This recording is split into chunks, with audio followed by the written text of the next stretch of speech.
difficulty in getting foreign capital investments into your country. What, which is a vital concern if you're trying to build a nation and the concerns of globalization.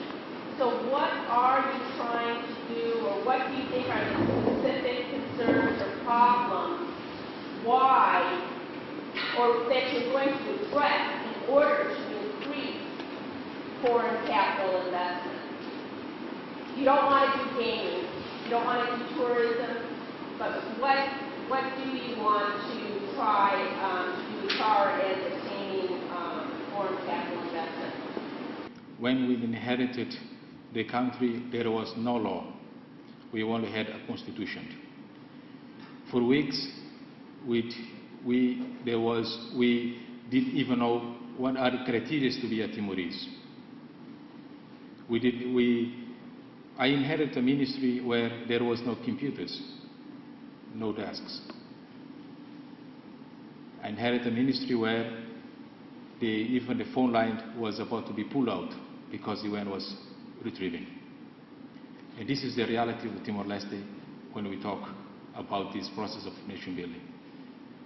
UN is very interesting, but when it comes to the practical aspect, sometimes we find it very difficult to understand. UN says it's not a development agency, so when they retrieve from Timor-Leste, basically they remove every single infrastructure. So we have to build a nation from almost zero ground, no law. The first priority for the government was to introduce basic laws, to define a Timorese, a citizen. We didn't have, in the beginning, if you kill somebody, there was no court, there was no law. There is no prison. We tried the process, as I said, the cut and paste, import some of the legal system from Portugal. But then we realized that it did not work. Law is also has a strong cultural factor. And of course, foreigners will not come when they don't have a comfort zone. And the only comfort zone is the legal system. And our legal system was very weak. We have now developing a legal framework that we would hope that in the next coming months we'll be able to be attractive enough for foreign investors to come to Timor-Leste and invest. Ambassador Santos, I was fresh out of college when I was posted to New York during the time when Indonesia invaded East Timor. And coming back for a second time, I have the distinct pleasure of welcoming Timor-Leste as a member of the United Nations. You mentioned that former Prime Minister Katiri you expect that he would come back to the government. From what we have read in the media, that he was instrumental or partly to blame for the crisis that you faced last year. Would that be a wise move to have him back in the government?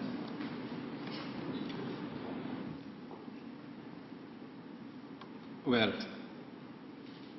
he was alleged that he was responsible for the crisis. He was alleged that he was part of a distribution of weapons, which later on acquitted him for all the allegations. We are in a democratic country, and he is the Secretary General of a party which is everything indicates that might win the election. And if so, the people decide that they would want to choose his party, and then Mariel Katiri, as the Secretary General of that party, has the prerogative to decide whether he wants to become Prime Minister or not. It is up to the people to decide who they want to be the Prime Minister. You said that half the population is age 20 or below. So I was wondering what you're doing to prepare the new generation for when they're getting married. The young generation is a main problem for us, because this is, we call it the lost generations. Some were born under the Portuguese, which never felt the sense of ownership to the country, because they were living under a different system. And then came the Indonesians. They were living on a system that they did not find themselves to integrate themselves. So it is a very difficult process to, and then a lot of these young people, they spend their life fighting in the streets. You know, I myself, I fought since I was 7 in the streets. And it needs a lot of creativity to be able to find things for these young people to do. Because very often, because they live so much under violence, they think that violence is everything to solve their problems. We try to create jobs, but these are also undereducated young people. The government has very ambitious social projects, like building sports centers, so that we try to promote the sport as a means for these young people to vent their frustration. For Timor-Leste, these young people are a real problem, but we have in our hands, we have to solve it.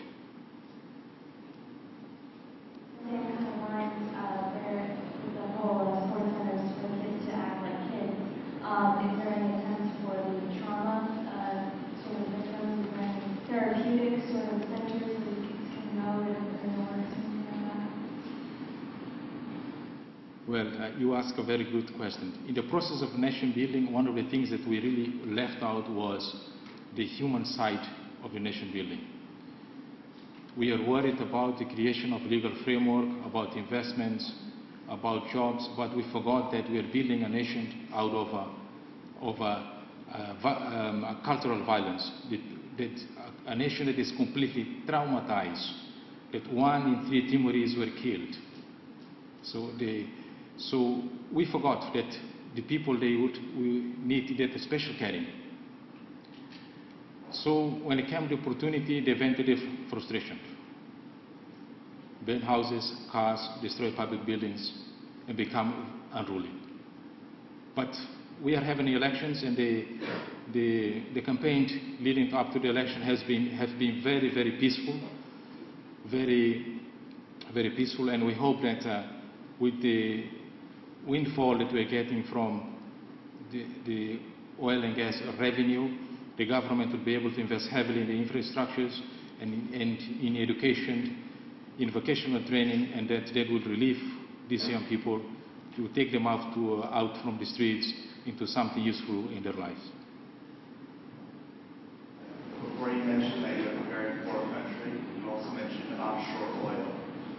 Now, are you willing to sacrifice the environment and the geography around you for monetary gain to support your economic growth?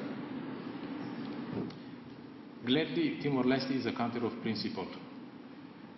We denied some oil companies because we know the environmental policy is not the best in the world.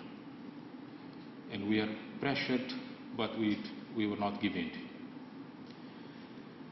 Timor-Leste is very poor, as I said. It's not because we don't have money. We have, our petrol fund is around over $1 billion now. And this is just after 1.5 years of creating the petrol fund.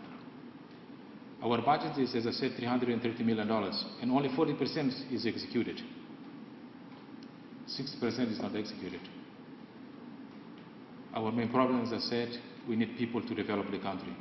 And we don't have a short-term solution for that. We now have students, some in the US, in Hawaii University, we have around 25 students, some in the Washington State University, in Australia, in Portugal, and we hope that in 5 to 10 years' time, we will be able to solve these human resource problems. The new nation has to deal with one big issue, decide who would be the nation. So my question would be, what are the restrictions to obtain the Timor citizenship? Well, you can enter Timor-Leste without a visa, and you can stay there as long as you want. As long as you go to the police after 30 days just to renew a visa. We don't have that restriction to deprive anybody to seek Timorese citizenship. The only thing that is required is that